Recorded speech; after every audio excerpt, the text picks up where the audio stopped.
So, welcome everyone to MEDIEVALFEST. I'm doing two jobs with this first session. I'm introducing the festival as a whole, which will be brief because I know you're here for the content. And then I'm also going to be conducting the interview as well. That makes it sound very serious, but it won't be serious. Well, maybe it will. So a few things to say. Thank you for coming. Thank you for everyone that battled through Storm Darragh, like the Normans during the Battle of Hastings.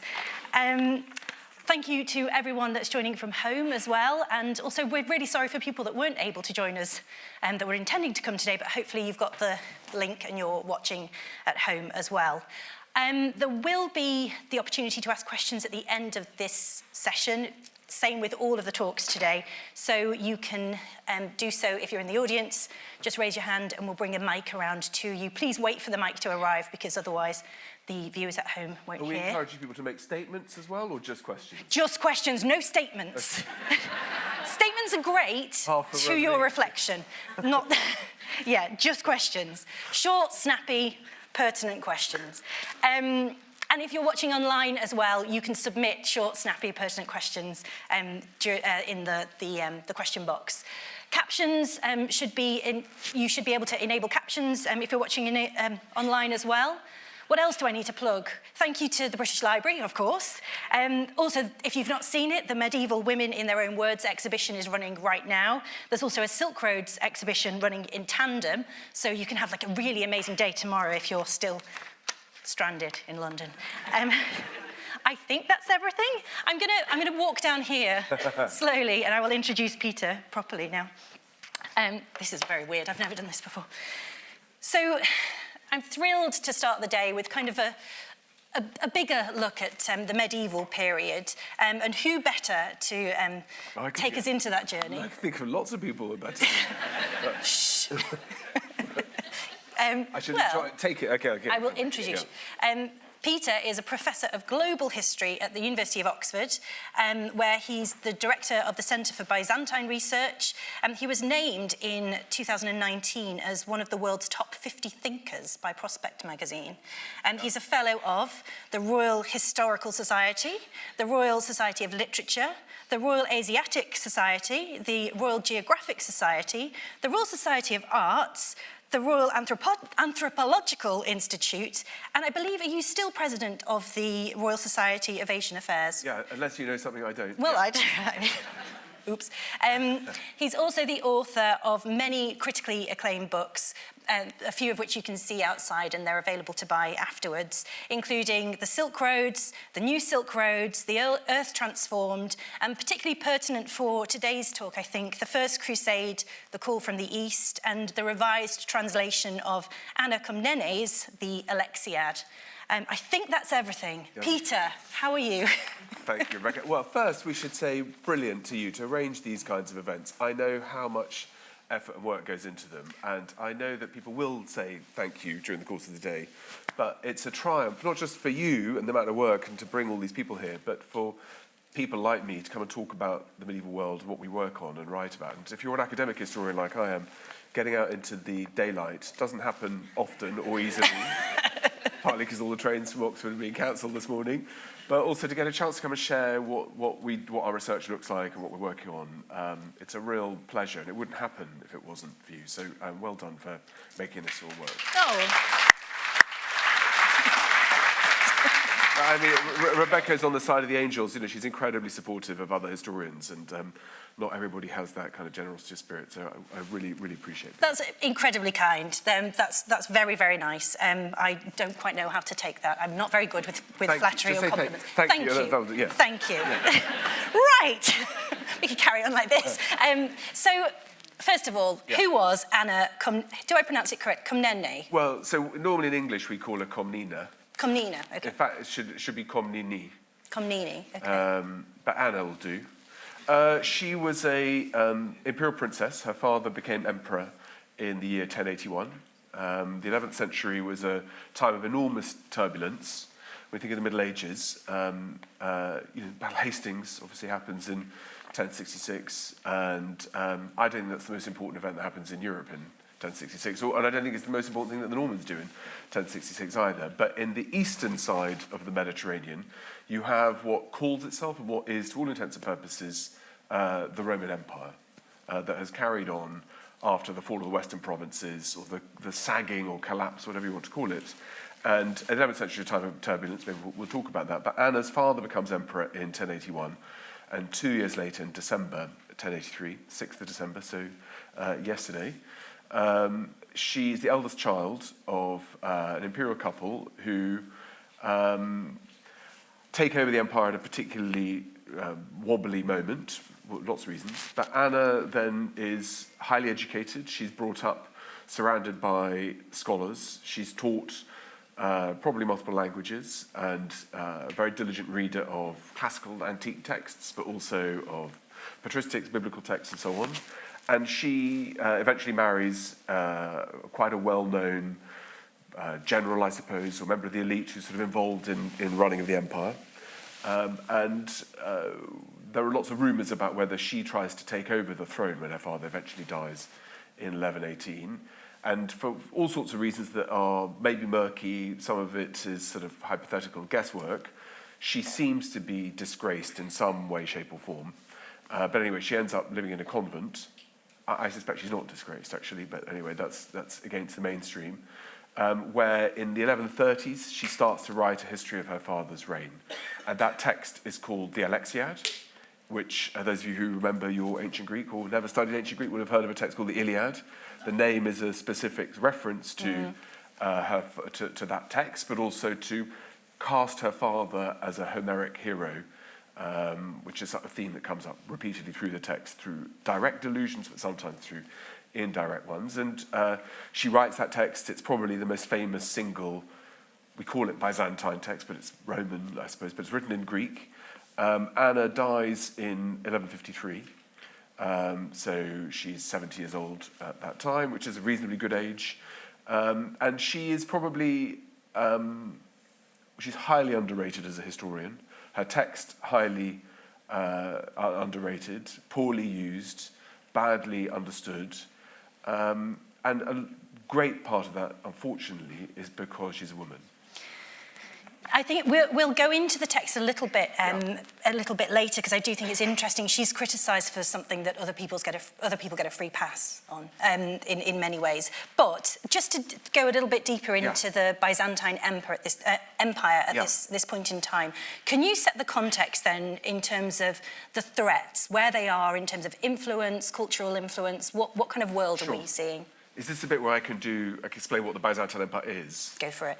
All of you know that. You wouldn't be at a festival like this if you didn't know. But just as a kind of quick primer, the Roman Empire is the only real moment where Europe is united. There's a little flash with Charlemagne, but that's about it. The Romans do something that's very unusual. And there are lots of reasons for that you'll have to ask me back to another festival. Maybe it'll be Antique Fest with Fiona Bruce.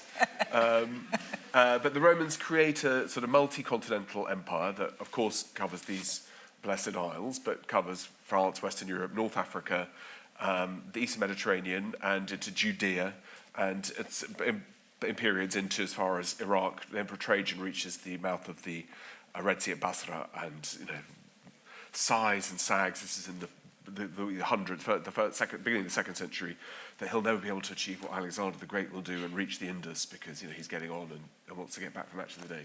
Anyway, the Roman Empire is highly connected into trade, partly with the Red Sea, but also with large cities in the Middle East, in what's now Iran, Iraq, and of course Israel and so on. And in the 4th century, the Emperor Constantine rebuilds a new city on the banks of the Bosphorus, actually on the ancient site of a city called Byzantium, and he calls it New Rome. And the apparatus of government is replicated in New Rome as it is in Old Rome. And that's partly because all the action, trade, money, threats, risk, all happen in Asia. So in today's world, I know you told me don't talk about today, not here for that. You can, I mean, it's fine. But today the population of Asia is bigger than all the continents put together, right? And in antiquity too, the distribution of cities, of scholarship, science, trade, wealth, natural resources, all heavily concentrated in this part of the world. So Rome basically moves itself a chess piece or two, what's it called? chessboard. Chessboard. Places. I don't know what you're trying to say. A couple of chess places. Yeah. Right, of yes. the piece that moves closer to the action. And that city soon gets known as Constantinople, the city of Constantine. And Constantine's also famous, of course, because he converts to Christianity in some meaningful shape or form. That's a different story. But that empire is functional, it's lucky for lots of different reasons, but around about the beginning of the 400s, there starts to be lots of pressure from Goths, Huns, etc., and the western provinces, more or less over the course of the next 100 years, fall into, we used to call it the Dark Age. It's very unpopular with historians. We try to think positive, and some historians call it the Bright Ages, and try to pick out that there were still one or two people who could read and write, and Bede was busy. He was out there in Northumberland, trying We've to. We've got Nina Ramirez coming up, so she'll handle all of that. But there's a collapse of literacy. People don't build in stone. Trade networks don't just shrink. They more or less become become local, and that's it. And local, I mean really local. People don't move 10 miles away from home. The eastern side of the empire, more or less the line of Venice eastwards, completely flourishes. It's a Roman Empire, all that in name as well as in function. It includes at that time, with the reconquest of Justinian, it's at a high point in the middle of the 6th century, all of southern Italy, most of North Africa, and right the way through into Iraq all over again. And they call themselves Romans. They call themselves the Emperor of the Romans. The city they call Rome. They use Latin in the middle of the 7th century or so. They start to switch towards using Greek more regularly. And this is the Roman Empire in name. It's complicated because later historians, particularly from the kind of Renaissance onward, start to badge this empire as non-Roman, as Byzantine, as effeminate. The use of gender is very important in the uses of history. That the Byzantines start to be described, it's all smoke and mirrors. It's it's not something that's founded on military action. It's to do with soft stuff and diplomacy and scented baths and stuff like that. And as a result, the Byzantine Empire gets badly handled by historians for the best part of a millennium. That sort of rebranding, rebadging is really significant. That's a whole set of stories. But in the period we're talking about now, the Roman Empire, I'm going to call it the Eastern Roman Empire, has managed to successfully navigate those threats of the Goths and the Huns that brought down the West in whichever way one wants to talk about it, partly because the great land walls of Constantinople built by Theodosius and others are able to hold back the hordes, partly because of good governance, partly because of good military preparations. They're able to navigate the threat of the rise of Islam, and from the 630s onwards, the Arab world starts to form from the followers of Muhammad, conquering Egypt and North Africa. That's lost for good. They reach, obviously, into southern Spain and conquer that for the next 750 years or so. But the Byzantines are quite resilient. The Eastern Romans are pretty resilient. There are lots of moments where things could have gone really badly wrong, but ebbs and flows, things sort of settle. By about the 900s, the Eastern Roman Empire starts to develop kind of some momentum to start recovering some of those lands. It pushes into Sicily, for example. Little flitters around what conquest in North Africa might look like. And then there's a rolling back of the empire's frontiers in Asia Minor, back into the Caucasus, and pushing towards the Middle East again. So the Eastern Romans, the Byzantines, conquer cities like Antioch, that's in the northern Syria, that's in the news today. And by about the year 1000, the empire looks pretty robust shape. There's an emperor called Basil II. His nickname is Basil the Bulgar Slayer. Nice. Which is nice as long as you're not Bulgarian. Well, yeah. And at that point, territorially, the empire basically has influence or direct control over pretty much all of the Balkans, southern half of Italy, footholds in Sicily, all of Greece, what's now Asia Minor Turkey, right into northern Syria, and with interests into the north of the Black Sea. So Scandinavian warriors, traders, and so on have founded a city which are called Kiev, which is also the news today, and Novgorod, which means the new city. Didn't think too hard about what to call these things. Smolensk, Chernigov, and these are places that are kind of in the sort of grey zone. They are very influenced by models in Constantinople, sometimes because the the Byzantines are exporters, but often because it's a model that people are replicating for their own reasons. And then the Byzantines and Constantinople have a kind of early warning system across the steppes of Central Asia that I've written about a lot before. The kind of pre-Mongol nomads are the primary empire instigators and empire builders in history, full stop, always have been, from antiquity right up to the early modern period. And so at that time, in the 1020s, things look pretty robust. But then the empire is confronted with simultaneous problems. First, those pesky Normans are incredibly effective in translating mercenary force power in southern Italy, where they find sort of year-off, gap-year type jobs that get well paid and that they translate into picking apart the patchwork city-states quite effectively. And they not just push the Byzantines out of southern Italy, they start looking across the heel of Italy, across towards, you're also doing here, towards Albania, across the Ionian Sea and the Adriatic, and start military raids. At the same time, you've got nomad tribes, this particular lot called Kipchak Cumans and Pechenegs or Patzineks, who, in search of better pasture land and through pressures put on them by neighbouring steppe tribes for the best land, are shunted further and further westwards, in the same way that the Bulgars had been before. The Bulgars are Utrigur and Kutrigur tribes of nomads who've settled in the 6th and 7th centuries. And that starts to put pressure on the Danube frontier, which is the kind of traditional Roman limes, or frontier line, in the Balkans. And some of these raids by Pechenegs don't just cross the river. I remember reading about the Danube when I was a young student, and I thought it was like the Amazon, which I've been to the Amazon Delta, sort of enormous. And the Danube is about the width of this hall, right? And it's written about like it's the Himalayas. And I thought, God, it's not that hard to build a raft and get across that, despite how it had been. And I thought, well, maybe it's because the river's silted up. And then I looked at my feet, and there's a sort of milepost going, this is the Roman border, with an inscription written in the 11th century. I think maybe the other side of it, and there's one there too. But it's a kind of, it's a psychological boundary too. And actually the delta around Constanza is more complicated, but there are lots of crossing points. Pechenegs are posing a problem. And then there's a group of a different type of nomadic constellation called the Seljuk Turks. Seljuk Turks from Central Asia, antecedents of the Karakhanid, of other nomadic and Turkic peoples. There's empire builders again. And they have done more or less what the Normans have done, but in the Islamic world. They've become the kingmakers and, in fact, the rulers, effective power in Baghdad, which is the biggest city on earth at this time, population-wise and in terms of its cultural, financial, scientific powers.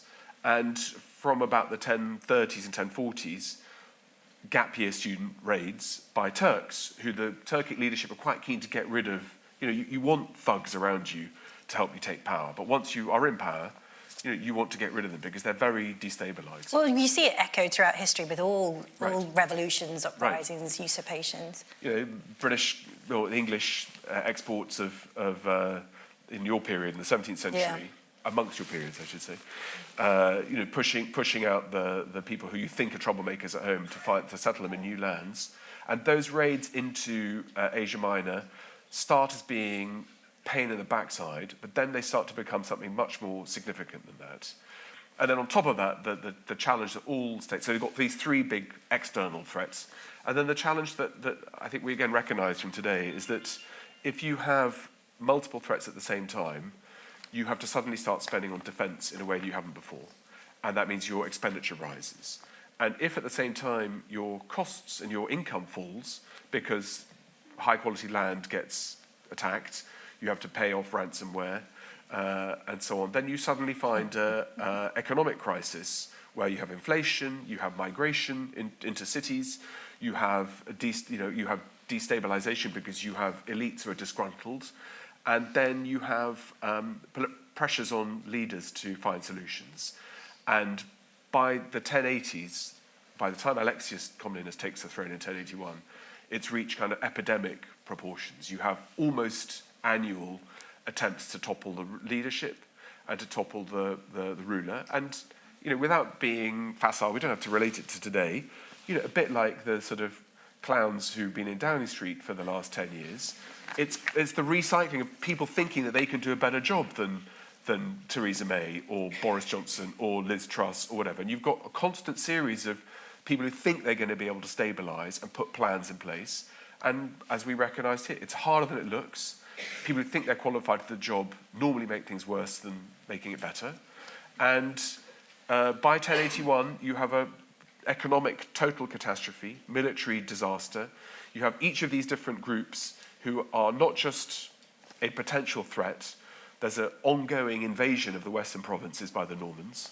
You have Pecheneg raids that are reaching, in some cases, the suburbs of Constantinople, and Turks who've reached the outskirts of Constantinople. So it's Alexius is the latest in a line of those who think they're going to take the throne. There are 3 or 4 different coups at the same time in the late 1070s, 1080s. One emperor has taken over in 1078, has been absolutely disastrous in all the measures he's taken. And so when Alexius takes the throne, it's maybe a little bit dramatic to say it looks like it's boom or bust, but it's absolute crisis stations. And in fact, to give you an idea how crisis station it is, Alexius is appointed as a young man to be a general to go and lead the defence against the Norman invasion of the most important ports on the western coast. The Normans, they say that they're trying to come and avenge a failed marriage alliance and to reinstall an emperor. There's chatter about whether Robert Giscard, Robert the Weasel. We need a moment to just reflect on the fact he's called.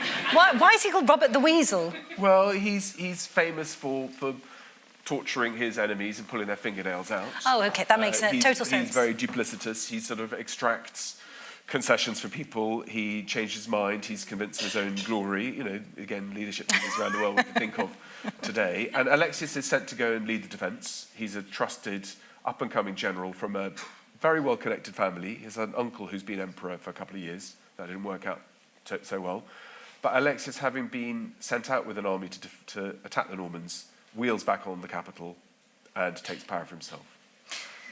So that's a series of crises that frames what Alexius is doing. And so one reason why his daughter writes about it in these Homeric terms is that looking at the 1070s and early 1080s, things look like the constellation of problems all at the same time look existential. That's a very long answer. I won't give such long little mini lectures. No, but I think it's really interesting, and thank you for that, because it's a part of history that quite often, well, I'm sure people in this audience aren't guilty of it, but often if you are buried within the history of, say, the British past, which I am, it's easy to forget that actually there is a world outside the British Isles, and these events were important, probably, as you've said, more important than things that we place a lot of importance on. So some of that's my fault. I mean, not my fault. Some of that's the fault of history syllabus, sure, of curricula. Some of it's to do with the way in which the West configured its own past. That line that in Britain we wanted to draw with the classical world of Greece and Rome. You know, we taught young, mainly gentlemen. That's what they had to study. I mean, my university in Oxford, you weren't allowed to study sciences at Oxford if you didn't have Latin to a good standard until 1960. And unless I'm mistaken, being a good physicist, you know, you don't necessarily need to know your ablative absolutes. But by framing the classical world, it's meant that you've got to push other people out of the way. And the Byzantines were pushed out of the way because it's inconvenient to have a Christian empire that's highly effective, lasts for 1,000 years, and does things quite well. And, you know, as you mentioned, this period, the Middle Ages, that you've got this amazing festival today, what's happening in Song dynasty China, north and southern Song, in the Chola dynasties of South Asia, expanding into the Bay of Bengal and beyond, Srivijaya, Pagan, the Abbasids, and then the Seljuk states. And then what you see in the Fatimid world in Africa, as well as elsewhere, it's a time of huge efflorescence. And you're right, we can forget all of that because we're focused on the Romans. Then you get a little dazzle with Charlemagne, Battle of Hastings, and then it's straight to the War of the Roses, and then it all makes sense. It does. It's total sense after that point. Yeah. Early modern period is where it actually starts. Sorry. I mean, we wouldn't, what we get from what's happening in these other parts of the world are sciences, are medicine, are armour, are metals, are, all these things that flow through connections of trade, of engagement, the ways in which religions are borrowing, learning, jostling, competing with each other, confronting each other, all happen. So this is the time when the western part of Europe is also starting to wake back up. So those small local markets, around about the 900s, 950s, you start to find the little groups like around Verdun, around Venice, around Birka in Sweden, start to become a little bit wider. And partly that's as a result of increased trade, and primarily through the single most important commodity in human history, which is human enslavement. Right. The primary driver is high levels of enslavement and selling of people into markets, particularly in the Middle East, but not only. It's within this context, then. It's within this very varied, threatening, complex, powerful in parts, fragile in other. It's within this world that Anna emerges. And she, as you've said, and as we've mentioned, she writes the Alexiad. She's writing the history of her father, but she's not just writing the history of her father. She's writing her own as well. Yeah. Right? Yeah. So could you tell us what her motivation was, as far as you see it? Well, I'll tell you what everyone else says. They say that she's a woman who wants to glorify her father, right, and that therefore you can't rely on it. I mean, Edward Gibbon, who's probably the most important joiner of the dots of Britain to the classical world, he says, it's a quote, the Alexiad betrays on every page the vanity of a female author. Okay? And he was writing a while ago, right? The world's maybe changed. I wonder what he betrayed with that quote. I can tell you. So one of my colleagues, who I'm not going to name because it's not a personal thing, wrote an article about 10 years ago, 15 years ago now, that said a woman couldn't possibly have written this text. It must have been written by a husband. When I wrote my book on the First Crusade, Jonathan Riley-Smith, who's a wonderful scholar, the most important scholar of the Crusades, said you can't take this stuff seriously because it's written by a woman in a convent, whereas all the Crusade chronicles written about this interlocking period, because this is a time when hopefully we'll talk about the Crusades, it's written by men who are monks in monasteries a lot further away from the action than Anna, and without access to the imperial archives that Anna has. Anna draws on documents which she quotes absolutely in full, and not short ones. She includes full texts of imperial donations. She includes the full text of military treaties. She provides accurate summaries of trade concessions, and is extremely well informed. And also, unlike the sort of, they're not crude, the Western chronicles of this time, but they're written in quite simple, basic Latin. They're not particularly florid. There's very little engagement with classical texts because there's a real ambivalence about why should you read. I mean, first, people like Aristotle aren't available in the West. But an engagement of how do you understand the Roman Empire before Christianity, and if you are a monk, you can see why you think that the profane and the pagan is a complicated thing to think about. Anna is quoting and throwing out quotes from Herodotus, from Hesiod, from all these texts all over the place. Sometimes misquoting them because she's playing with them. She's playing with rhyme, so it's a difficult text to read, or you've got to be clever to read it. You've got to be able to understand what her motivations are. But so those motivations are typically put as saying she's trying to put her father in a eulogistic light, and anybody who says that has not read the text, because when you read the text, what Anna says is basically her father was. Is anybody young? I think mild swearing is okay. I think. Yes, mild swearing is definitely. I was about to say, unmild swearing is okay, but basically, her father's reign is a total shit show. That's too much.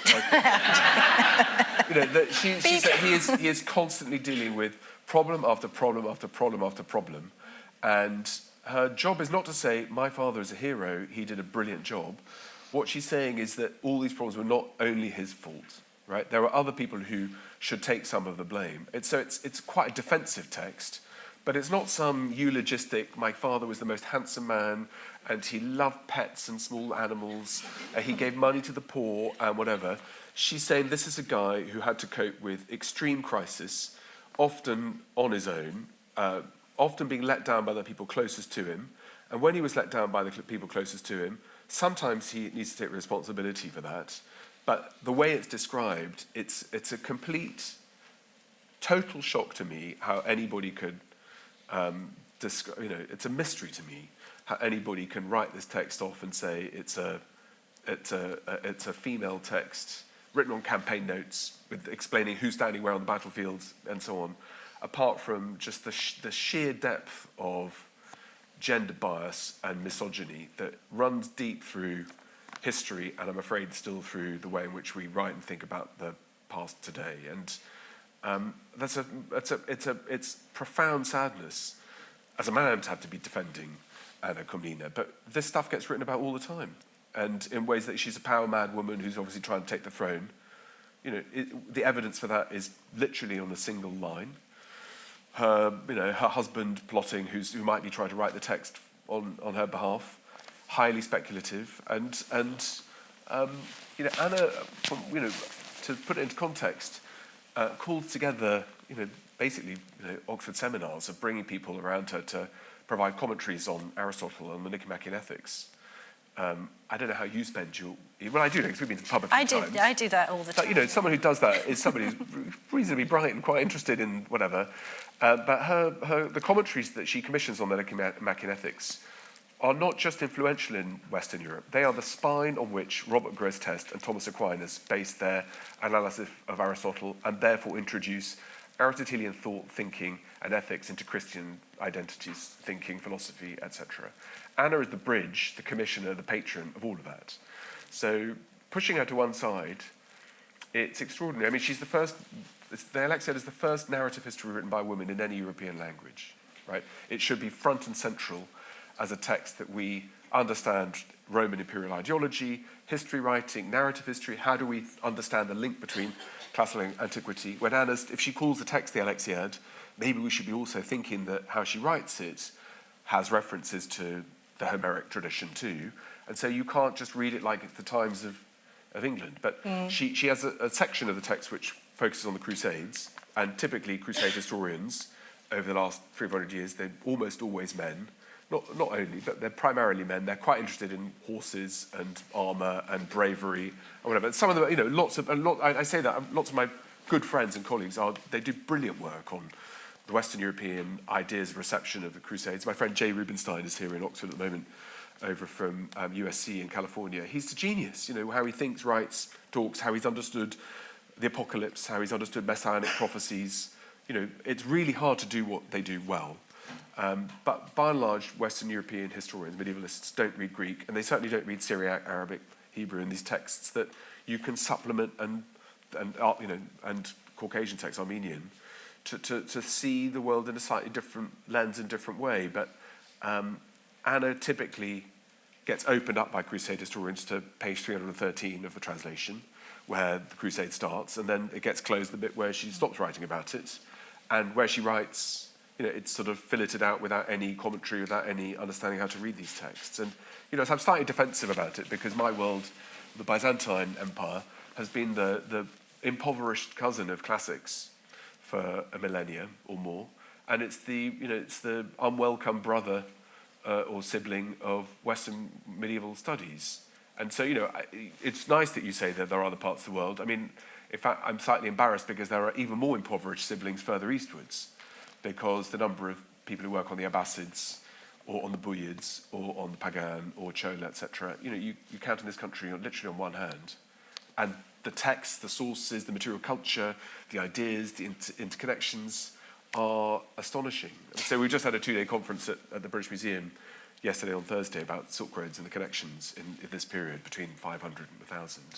And it's completely breathtaking, the kind of work that's being done, but we don't often get invited to events like this. But I think this is why your work is so important. Silk Roads is a bestseller. And it's a huge bestseller. It's not just a small one. So people do have an appetite. That they are interested in reading about worlds outside our own here in Britain. Yeah. So I think hopefully maybe we're seeing a bit of a sea change. I think that's right. And because it did well, my publisher didn't think anyone would read it, so my publisher turned it down. So they said no one's going to be interested, and also it's not possible to write history on this kind of big scale. And then because that worked, they then, it's been a very positive thing to encourage people to use the word roads in their book titles, to make the cover look the same, and to think globally. And I think that's been a really good outcome, actually. And the best thing that's happened is that it's helped galvanise history writing for younger readers. So I did an illustrated version of Silk Roads that I didn't want to call for children, because you don't have to commoditise knowledge and make grown-ups feel bad that maybe they want to read a shorter version with beautiful pictures. Why we have this kind of hierarchy that carrying a big tome, that's the real thing. To enjoy history at whatever stage, but to put materials available to encourage younger readers to think about, in a world where Islam, Arabic, the Middle East, North Africa matters for obvious reasons today, to show that there are highlights and contributions that are really significant in global history. We don't do that in a multicultural country like ours or city like this, of connecting how Ghana, West Africa fits in, of how South Asia fits in, how China fits in, and how they all interlock, and then what happens with the Columbian Exchange after 1492. Then I think we're presenting kind of mythologies rather than history. So I think that globalised, that widening has been helpful, but it's hard, to do what I do. You need to learn. Until my age, you've had to learn lots of languages, and that's expensive. Takes time.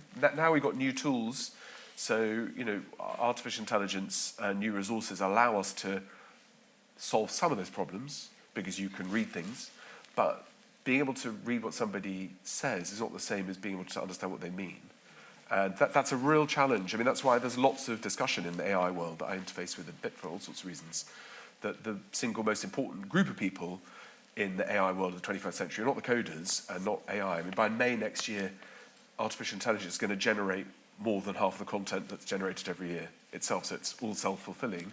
And of course, because AI is learning from models and learning from the past, it's reading books written by men, because men did all the writing. Yeah. And so the gender biases and so on are all sitting in there, and race biases. But with the single most important group of people are people who work in the humanities, who work on literature and history. It's not just historians, but because understanding meaning is different to understanding content and so on. So I think that those ideas of the soft touch of how to learn stuff, it's really, really difficult, because when you're reading letters or monastic donations or narrative histories or Arabic lyric poetry, you need to have a huge reservoir of material that you make sure that you're understanding it right, and that's not easy to do well. I think that's such a good point, and we could have a whole conversation about this another time, and I won't go into it further just because I do actually want to get onto the Crusades and onto a little bit more of Anna's life. But just to say, I totally agree with you with the languages front, and I think there needs to be a big conversation about how much is taught in schools and how accessible that is to people, and what which languages are actually being taught. But that's my 2 pence worth. Yeah. So you mentioned about the Crusades. How does Anna write them? And also, maybe if you're in a mid-flow, you can move on to talk also about Anna and the attempted coup. Is coup the right word? Or, did she have a claim? I'll leave you with those 2 things to think about. Well, when a leader dies, or like in a family, when a father or mother or parents die, we have this kind of idea, particularly historians when they're writing about it, that families are solid and they all line up behind each other. And that's one of the really important preconceptions about the Komnenians, or the dynasty that rules the empire for 100 years after Alexiad takes power in 1081. There's a kind of assumption that a family rule and you keep everybody on side, that provides stability. Most people experience at Christmas time is that someone kicks off. Right. Often it's the same person and it's quite predictable. I can't tell whether you're one of those. It's never me. I'm sure it's not you either. But so when there's a transition at a moment of a patriarchal or matriarchal death, then the competition for positioning is highly complicated, and it's not just about who's the most important or who owns or gets to control what. Lots of it's about noses being put out of joint and about personal feelings, positionings, identities. I dare say it's more complicated if you're the eldest child, as Anna was, of 7, and then you have a younger brother who's 4 years younger than you, who, whether you rate them or not, those things are complicated and difficult. So there can be bounce arounds, but there's also lots of currents underneath the water where lots of people where people are projecting what they want to throw onto you. So so Anna doesn't mention that she tries to take power at all, but there's the only other major historian who covers this period in Constantinople is a writer called John Zenaras, who writes in the latter part of the 12th century, who, like most men, is a total bastard when he writes about women. And he picks on Anna and says that she's self-aggrandizing, she writes in incredibly florid Greek, she surrounds herself with smart asses, and obviously she wanted to take power.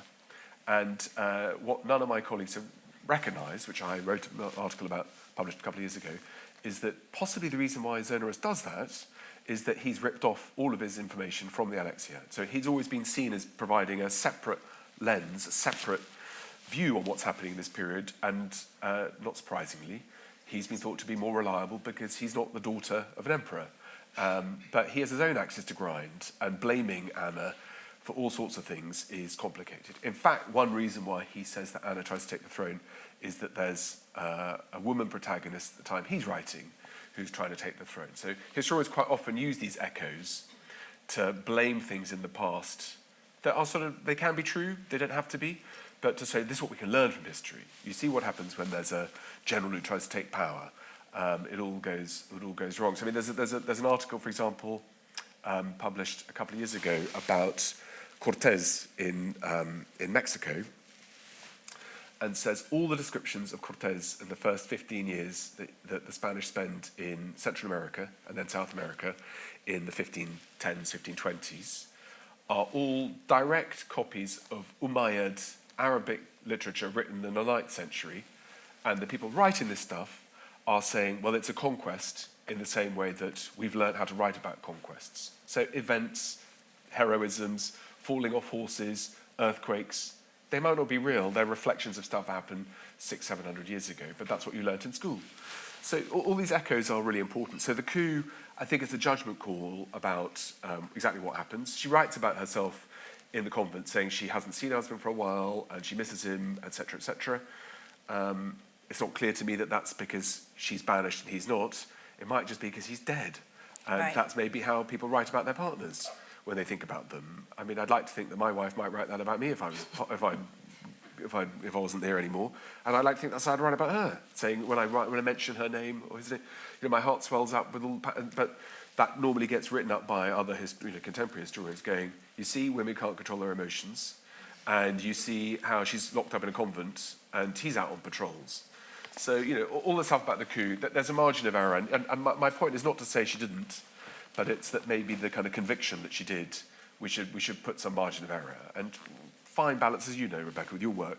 Sometimes those fine balances, it's okay to say it could be one interpretation or the other, but we don't have enough to firm it up.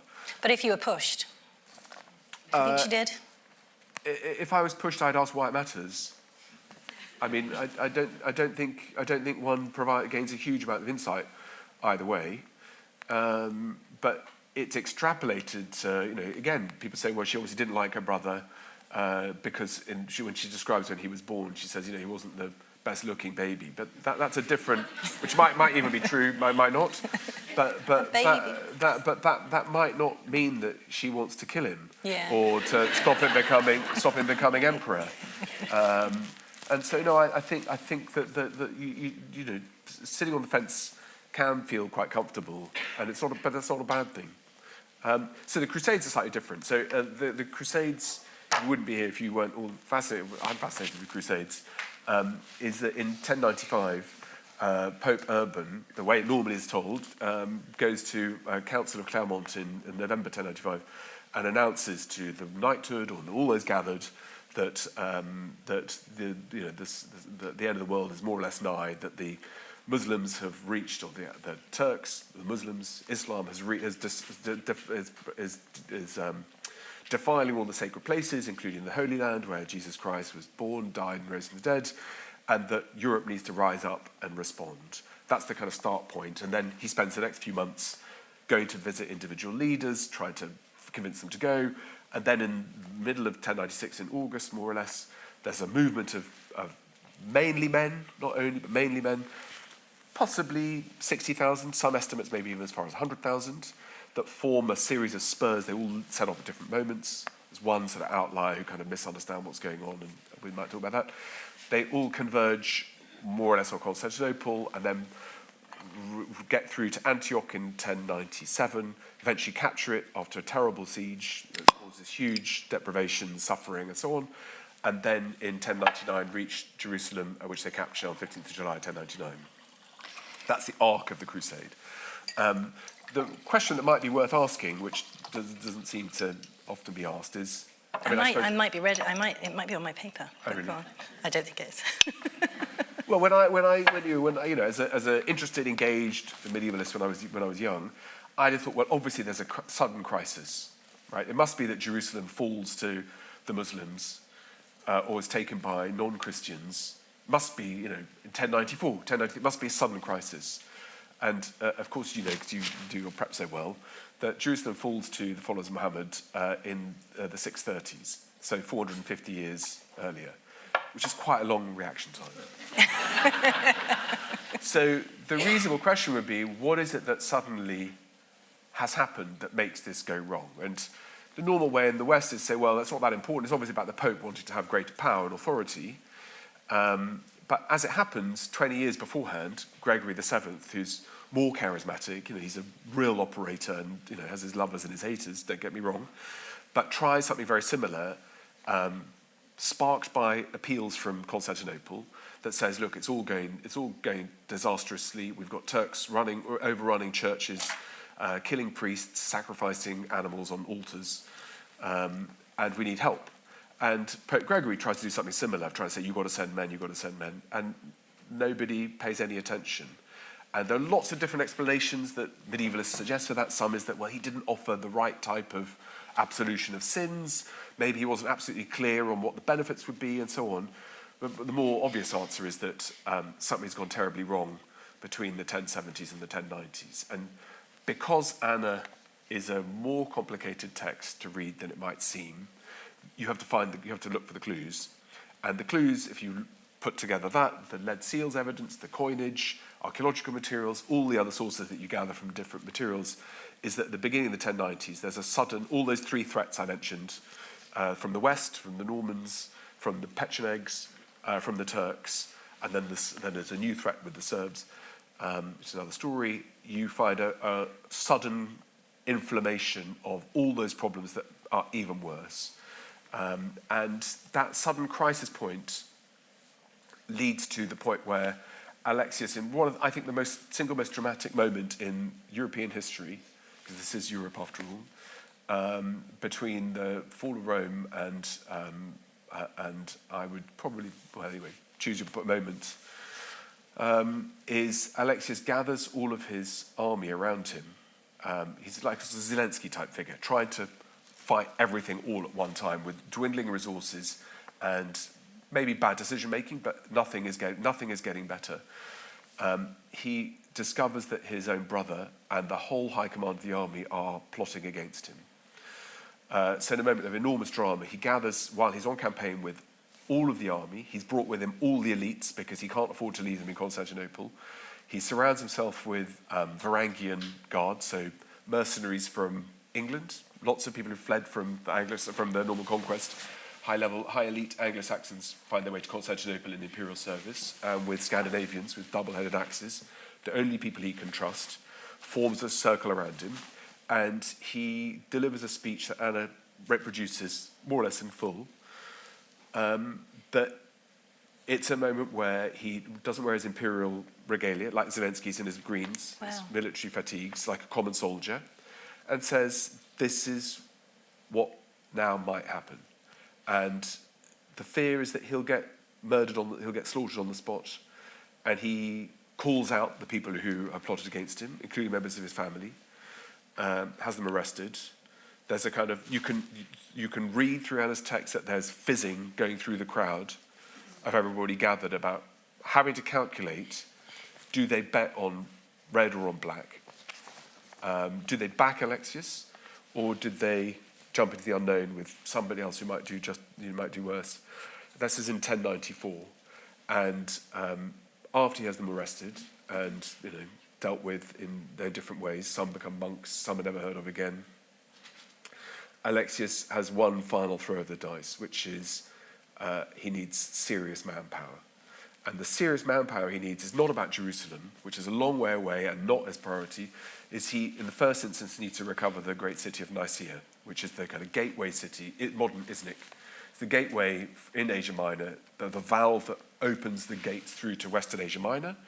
All the fertile crops are grown. It's Constantinople non-viable without food. And also the coastal area, which is more or less collapsing with underneath Turkish emirs who are being quite effective. And it's also the gateway through into the plateau of Anatolia and then onwards. So he specifically wants men who are able to conduct a large siege. And what the Western world is really good at is fortification building and the technologies to be able to sack cities. So he wants armed men who know how that works. Once Nicaea falls, much quicker, I mean, when they arrive at Nicaea, all the different parts of the crusade, well, first, when they reach Constantinople, Alexius is absolutely, it's a second moment of high drama where the worry is that these crusaders either will go off on a boozer and blow up the city themselves, or all the gossip around Alexius that they will all, they'll be used by Alexius's rivals to turn on him. So Alexius brings it, he detaches the leaders of the main spurs coming towards Constantinople. He plans the routes that they come on, make sure there's food along the way, logistically highly complicated. That doesn't happen by chance. So the idea that the West just rises on its own, he brings all these leaders to Constantinople where he makes them all swear oaths to him over the most sacred Christian relics in Christendom, which are all in Constantinople, crown of thorns, the Holy Cross, etc. Makes them vow that they'll protect his life at all costs. And they don't really understand why they're doing that, but he does it in a Western style, in Western language that they understand, to provide these oaths. And when they all reach Nicaea eventually, having avoided Constantinople, he pushes them on very quickly. All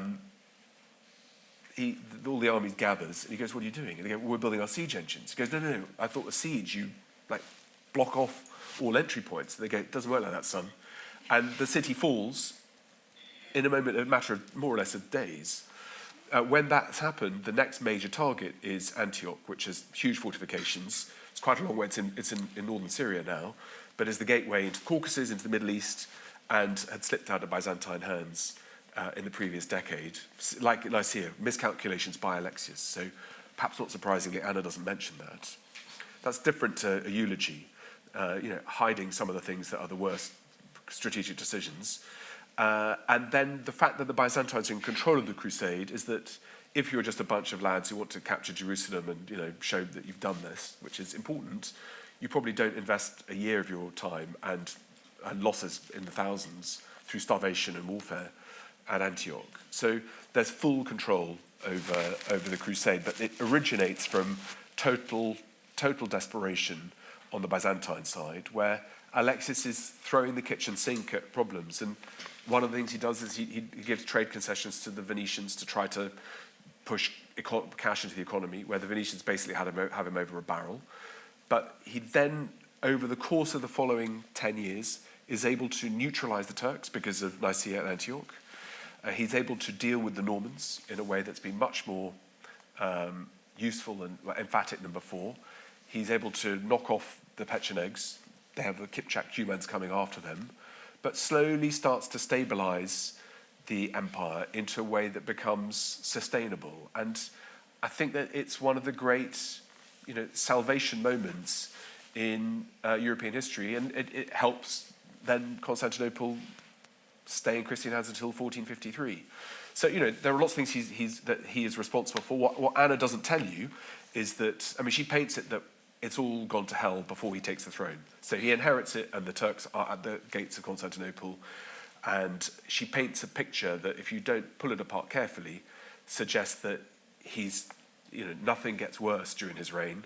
But when you start to take a step back and understand what she's trying to do, and that not everything's in the right chronological order, that sudden growing crisis through the 1080s and atrophying in the 1090s, that those calls out for help, you've got to work quite hard to find them in Western history at the time, It's partly because then what happens when the crusade reaches Jerusalem, the knights are like, well, what do we do next? You know, is the emperor going to come? Is this going to belong to him? Bohemond, the most important Norman leader of this period, figures out quite quickly that he can make gains from all of this stuff and becomes the Prince of Antioch and carves himself out his own state. But the Crusaders haven't really thought about colonization, how will it function, all those Muslims and others and Jews you've slaughtered in the streets of Jerusalem. You've got to work out where your food's going to come from, where you buy oranges and apples and wheat from. And over that time, in the early 12th century, the renegotiation of what has happened and why, how was the Pope responsible, who were the most important Western leaders, what did the Byzantines do and not do, and it becomes extremely difficult for Western leaders to explain how they're in possession of Christian sites in the East, when they've given vows to return these to Alexius. And they've sworn over the holy, and some of the sources say we recognise these oaths were given and we're on the hook. But on the other hand, the emperor didn't keep his side of the bargain.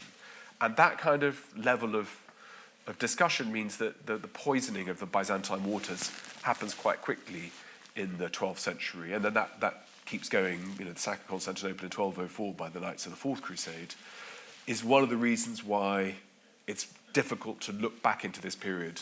But when you do so, with my book on the First Crusade, you can see things with great clarity, because suddenly all the things that haven't made sense of why has it taken 450 years, why have the Crusaders got no plan for what they're doing, why did they spend so long at Antioch, why is Nicaea so important, why are they kept away from Constantinople, why are the leaders detached?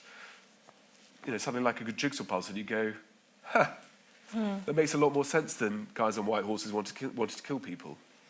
And so, I think that there's a kind of important triangulation. But you like I said, there are lots of loose ends and wisps. It's not easy to assemble, and there are a couple of pieces of the puzzle that are complex. And some of my colleagues who are historians, are more dismissive. I think that the Byzantine context really matters. But I think you can't understand the Crusade without it.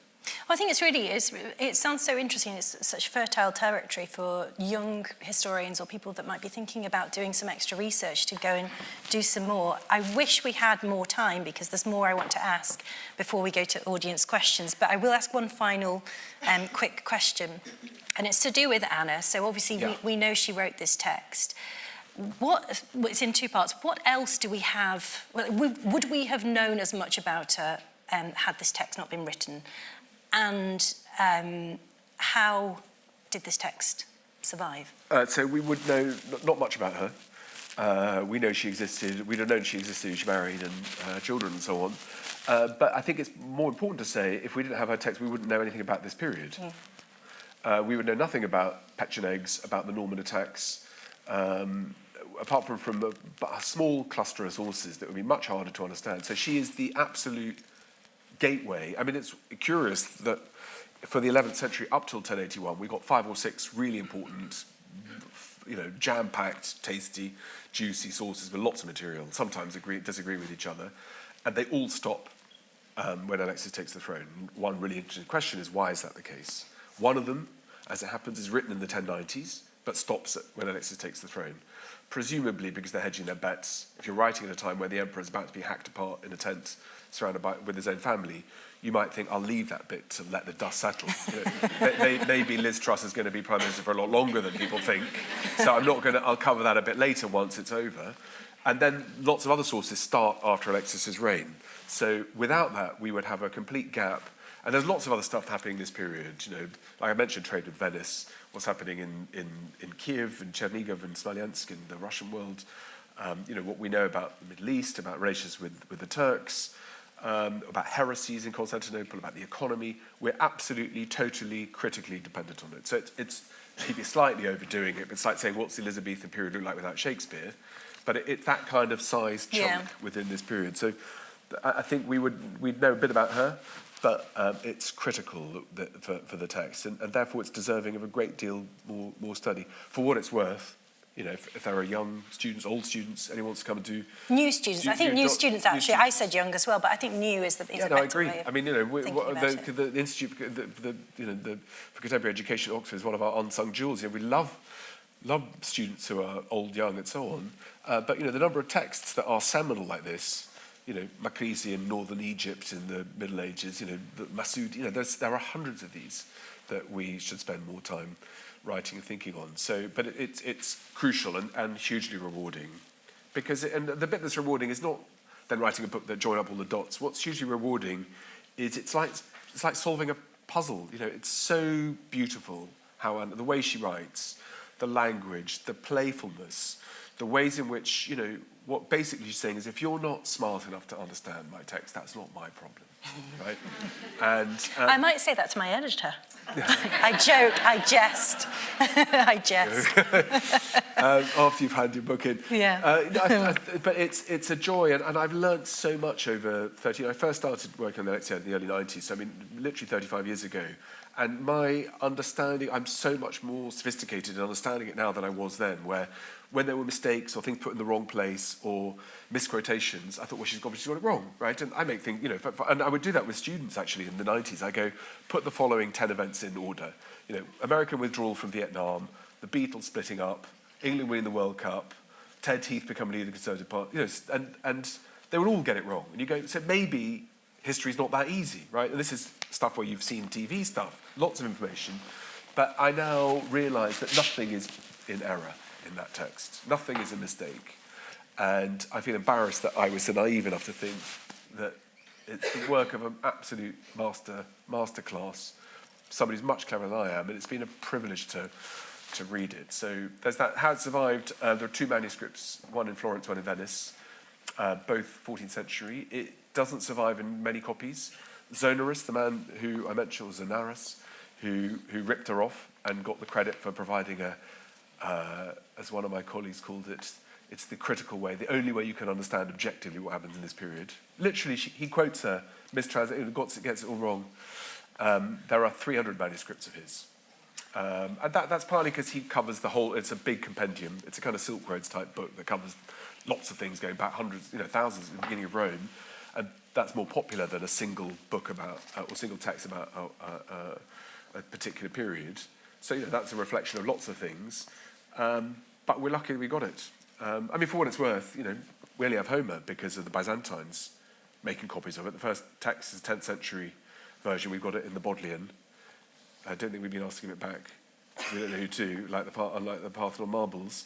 But, you know... Different institution. But I think that we have lots of these things through happenstance. And amazingly, Constantinople, in this period, in what we call the Middle Ages, you know, 900 to 12, 1300, is the bridge geographically, existentially, mathematically, scientifically, every single way you want. That's where this is the motor around which our world and its shape has been formed. And as it happens, you know, when I started doing this world, you know, the reasons I fell in love with it, you know, I've got a Scandinavian mother, so I was brought up speaking Scandinavian languages. I'd done Russian at school. I'd done Arabic at A-level at school as well. I'd done all this Western stuff. And I felt, like I said, embarrassed to find out about Constantinople. Jonathan Shepherd was my tutor as an undergraduate.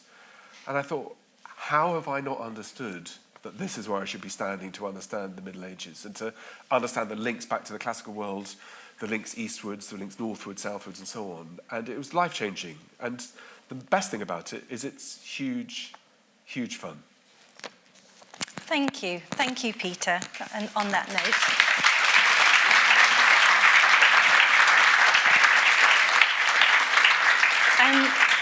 we have time for just a few questions, but Peter, you'll be signing books. Sure, if anybody. I mean, I'm sure everybody's got one anyway. But you know, they might have brought them. I love Rebecca. So she sent me all of her. You know, Rebecca does all of her homework, and I said, look, I'm like a wind-up toy. Just pull out the switch and I'll go. So I know you've got hundreds of questions you didn't ask. Well, no, you covered them, most of them. I can't see one that you haven't covered actually. Yeah. But if you have any questions, please raise your hand. There's a lady back there that I saw first with is it a green coat in the middle? That was very interesting. I must admit, my knowledge about Byzantium is very, very minor, but it's definitely opened my eyes. So going back to Anna, I mean, my period of time is really Plantagenets, and it seems to me that when power was taken up by somebody else, another fan, the women were always shoved into a convent. I know people like Henry II's Ellen of Aquitaine chose to, but was Anna actually forced to go in, or did she decide to do that so she could write her manuscript? Well, I'll tell you what, most people think she's forced.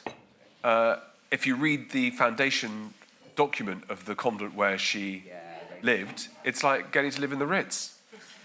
I mean, why would you not want to be surrounded by people who are praying? You know, if you have a faith and a devotion, I don't think that's something that has to be to do with exile and punishment, but you have an institution that is set up to look after you and to be in a community.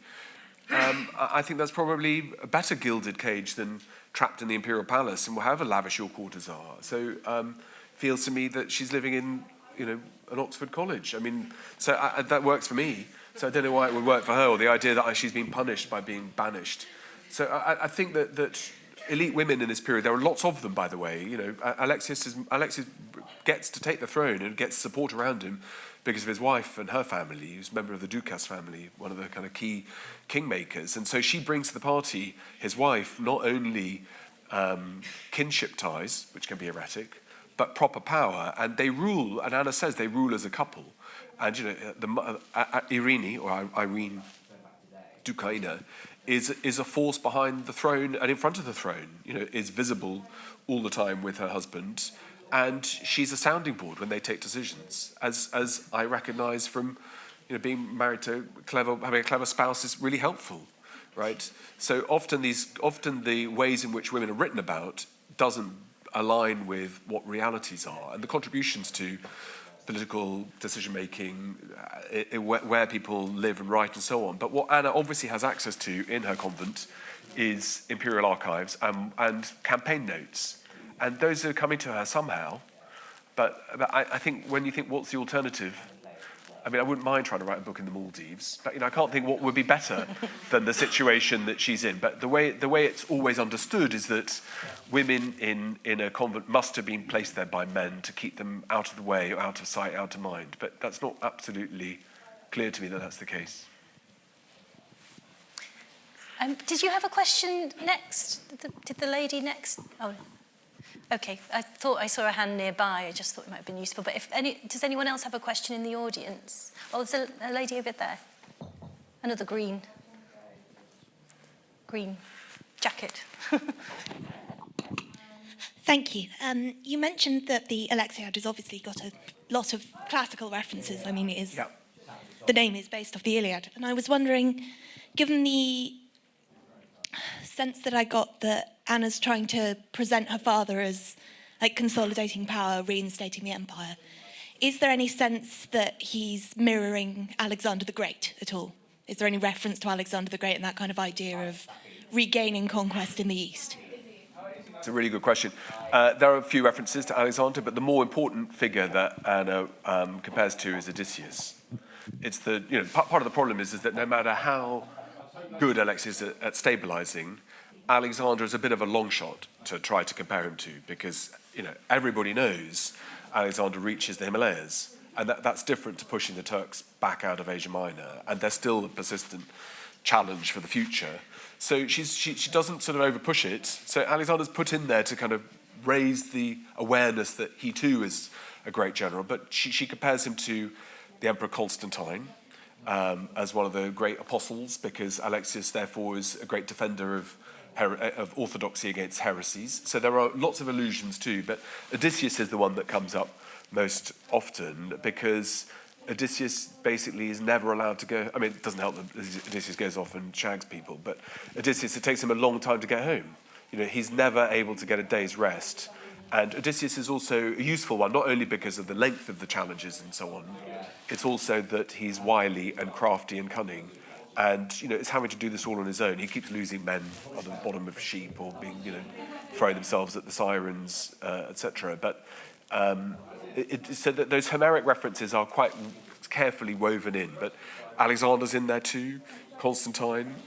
What's interesting is there are no references to sort of Augustus and all those Roman emperors that we all love to read about, and partly because they're pagan, but also partly because they don't do stuff that has a kind of natural parallel.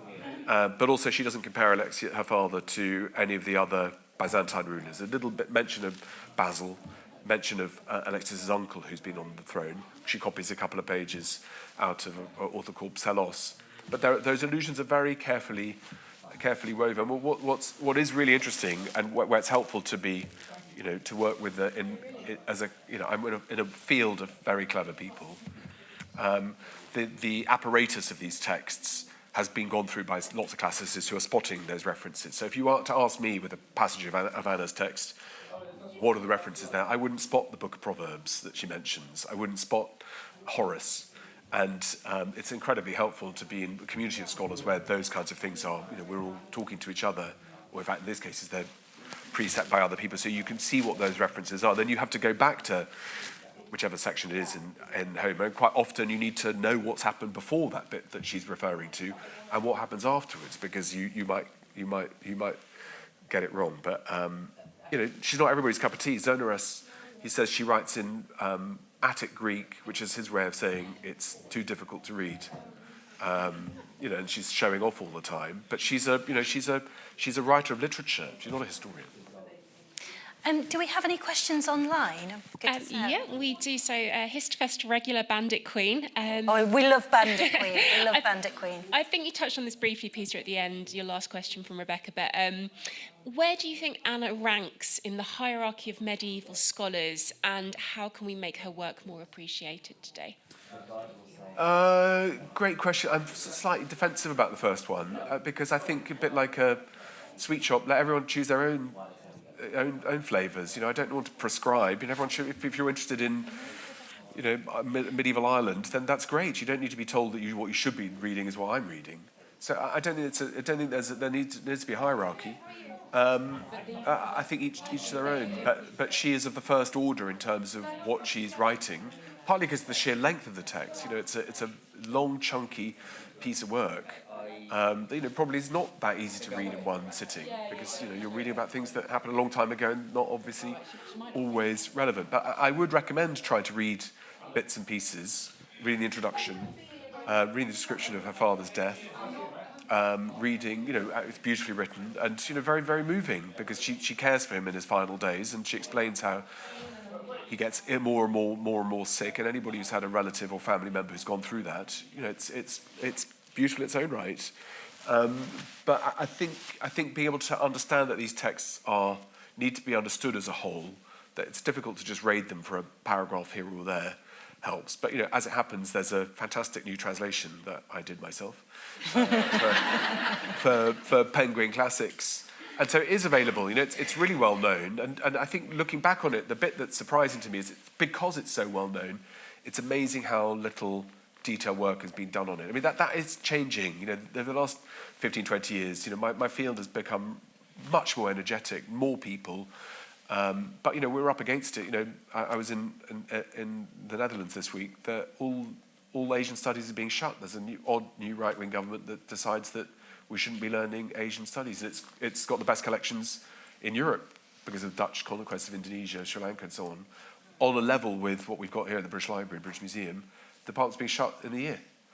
There are fewer and fewer people studying languages, particularly non-Western European languages, and that does compromise our ability to understand other parts of the world's histories. And with another hat I wear on part of my day job, that doesn't make it easier to understand the world today. Thank you. I'm just going to check the time. There's a hand here I can see as well. Okay. One final question. You touched on the Pechenegs. The sort of incorporation by Alexius of those peoples into his armies comes across remarkably like the well-established Roman pattern, and you mentioned Constantine and the Sarmatians. How much is it that their own knowledge of history is just giving the Romans knowledge of this is what I do and repeating things that have worked before at least some of the time? I'm probably not clever enough to answer that because I don't know how to understand people's motivations, and I can project what I think about muscle memory, and you kind of go, well, in the past we've incorporated these guys and it seemed to be okay. I'd have thought my sort of gut instinct would be, if you're short of manpower, being able to find people who you think will fight for you and won't be bought off by your rivals is really important. So what Alexiad does put a lot of energy and effort into is to promoting leaders from ethnic minority groups to show that there's a place for them in his world. And that's quite a good way of doing things. I mean, if we had our time again, probably after the Brexit vote, if we'd had more pro-Europeans put into the cabinet, that might have assuaged some of our discussions we had. In fact, it all became based on loyalty, where you had to be a tribal, hardline, right-wing conservative. I don't say that to have a political view, any clue of my political views, but if you can incorporate lots of other people of different ethnicities, backgrounds, political points of view, then you can finesse a wider strength. And the single best group that do that historically in this period are the Mongols. So you can't join the Nukur, the little group immediately around the supreme leader, but when there's conquests, when there are people who are destroyed or people who are pushed out the way, Mongol leadership groups are incredibly careful to recruit and to praise and to promote and recognize the status of defeated leaders and to make sure that they are incorporated into leadership structure groups. That seems to me quite an effective and clever way of building sustainability and of showing that if you work with me, there's a future for you. So the Pechenegs, we lose sight of them. You obviously know your onions. After the Pechenegs are destroyed at the Battle of Libunion in 1091, we're told that those who are left alive, whom there are supposedly not many, they are sort of brought in and resettled and become part of the Byzantine world. We don't hear of them again. But there are important leaders, particularly people called Monastras and Uzas, who Alexiad significantly promotes. And I think that's probably partly desperation, but partly to say that if you hitch your wagons to me, I'll protect you. And if I'm pushed out the way, you got no guarantee that my successor will do that. And that would, I think, be a model that's more useful than how the Romans do it. But that's hypothetical, and that would be a question of judgment rather than any evidence. We are at time. Thank you so much, Peter, for such a brilliant event. It's been so interesting. Thank you.